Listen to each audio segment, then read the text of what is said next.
da wato takunkumi saboda coronavirus ta hanyar sa face mask ta hanyar takunkumi domin kariya daga cutar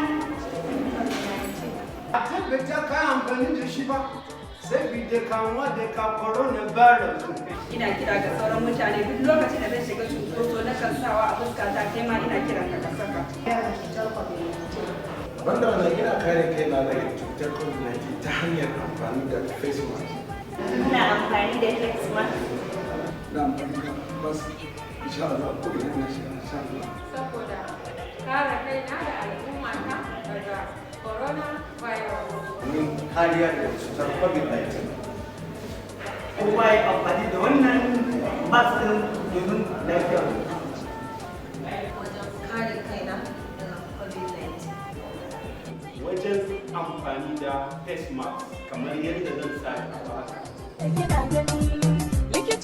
yan uwata don wana za ka iya sa face mask mu dinga amfani da face mask a koda yaushe.